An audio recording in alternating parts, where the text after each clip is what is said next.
यहां वह योगी वही कर रहे हैं। महाराज विक्रमादित्य से मिलना है, क्या किया जाए, कैसे मिला जाए, किस तरीके से मिला जाए? तो एक उनको रास्ता दिखता है कि हां एक रास्ता है, हीरे जवाहरात को एकत्रित करो, भांत भांत के चमकीले और कीमती हीरे जवाहरात को उन्होंने एकत्रित करना आरंभ किया, कभी वहां से, कभी वहां से, कभी वहां से।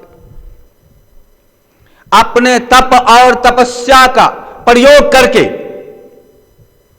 किसी को नौकरी चाहिए, किसी को धंधा चाहिए, किसी को रोजगार चाहिए, कुछ भी ऐसा करके दक्षिणा के रूप में, इस रूप में, उस रूप में उन्होंने भांत भांत के लक्ष्य बना लिया। मेरे पास कम से कम चंद हीरे जवाहरात तो जरूर होना चाहिए। जब उनके पास चंद हीरे जवाहरात जब एकत्रित हो गया, तो जंगल का एक अद्भुत सा फल दिखने वाला, उस फल को लिया और उस फल में धीरे से उस हीरे जवाहरात को अंदर सेट करते हैं और फिर उसे पैक कर देते हैं और छोड़ देते हैं। तो वह फल 1-2 दिन के बाद उस जगह पे ज्वाइंट हो जाता है। ऐसा किया जाता है अक्सर। आप किसी पेड़ पौधे पे थोड़ा सा ऐसा चीरा लगा दो, थोड़ा सा कट लगा दो, और कुछ दिन के बाद देखो वहां दोनों तरफ से ज्वाइंट हो जाएगा, जुड़ जाएगा। ऐसा यह योगी करता था। वृक्ष में लगा हुआ फल को चीरा लगा के उसमें एक हीरा डाल देता था और छोड़ देता था। कुछ दिन के बाद फल से फल जुड़ जाता था, फिर उस फल को तोड़ते थे और उस फल को तोड़ने के बाद महाराज विक्रमादित्य के दरबार में जाते थे। एक ऐसा दरबार महाराज विक्रमादित्य लगा रखे थे खासकर लोगों से मिलने के लिए। जब कोई लोग, प्रजा अपनी दुख दर्द को सुना रहा हो, सुनाना चाह रहा हो, या कुछ उसकी मांग हो, तो उसके लिए एक सभा का आयोजन किया गया था। वहां पे नित्य प्रतिदिन विक्रमादित्य आते थे और अपने जनता का, अपने प्रजा का दुख दर्द को सुनते थे। उसमें से कई प्रजाजन कुछ भेंट वस्तु भी लाता था महाराज विक्रमादित्य को देने के लिए। महाराज विक्रमादित्य लेते थे और अपने मंत्री को दे देते थे कि रखो इसे खजाने में। इस योगी को पता चला कि प्रत्येक दिन महाराज विक्रमादित्य एक सभा में आते हैं जहां पर वो लोगों से मुलाकात करते हैं, लोगों से मिलते हैं।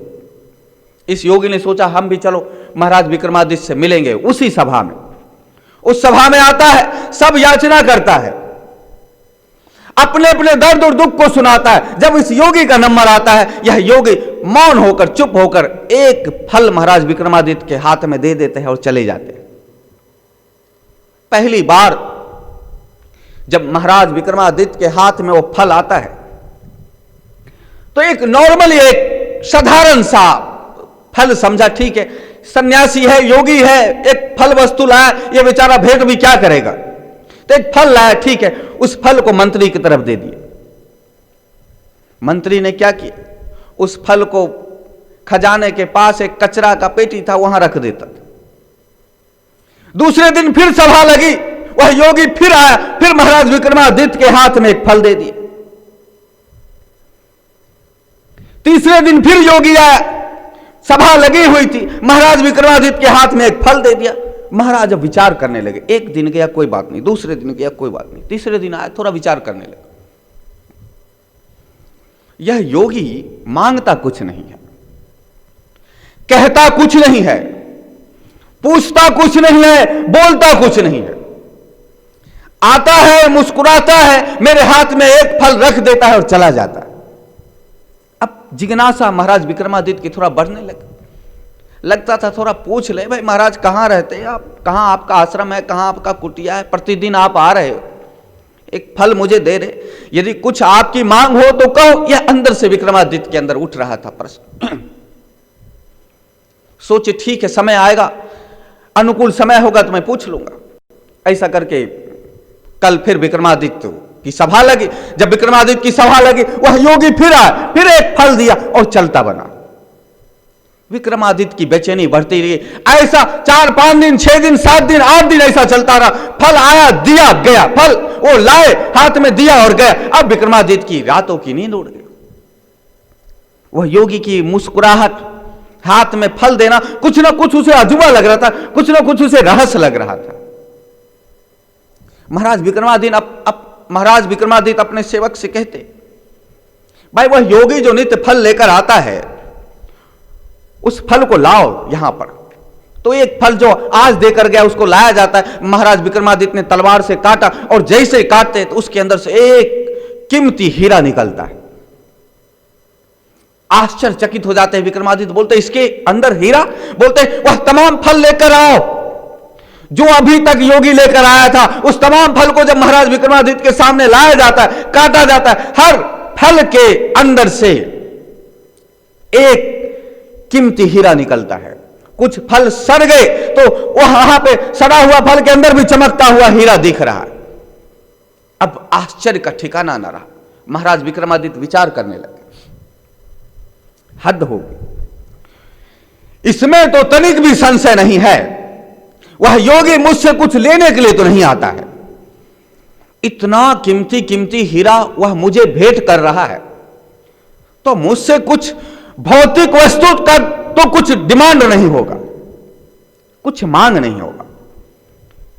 फिर वह आता ही क्यों था?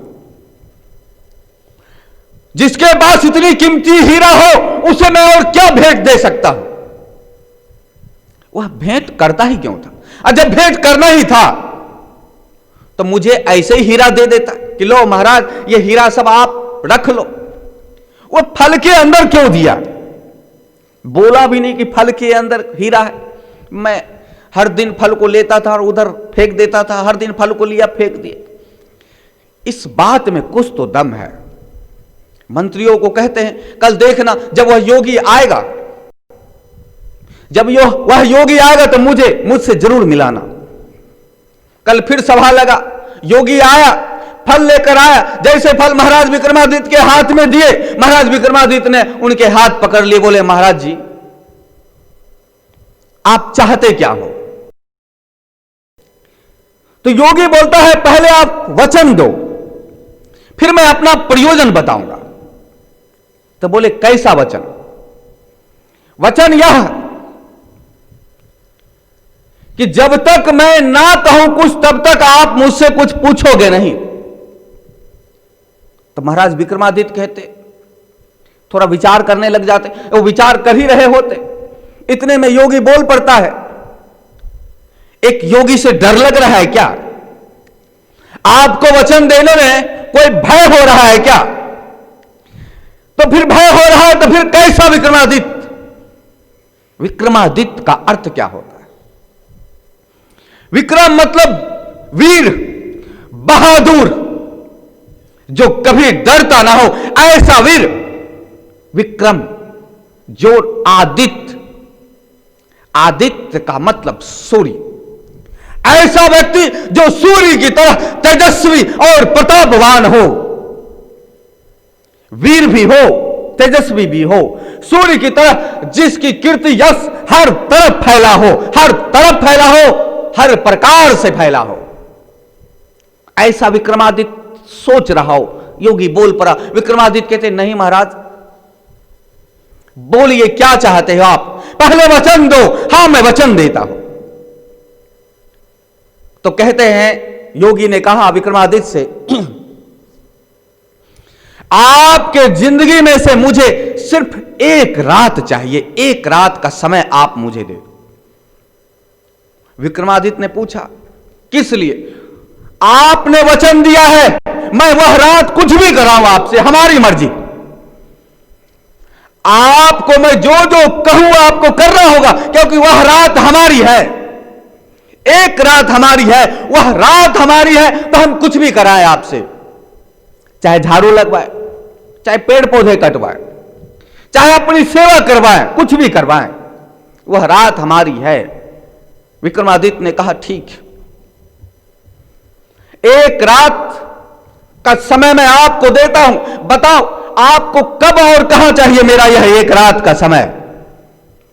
योगी ने कहा आपके राज्य के सीमा से 2 किलोमीटर बाहर एक शमशान घाट है, तुम वहां पर आ जाओ, मैं वहीं पर साधना कर रहा हूं। ऐसा कहकर योगी चला जाता। विक्रमादित्य कहते हैं ठीक है मैं आऊंगा।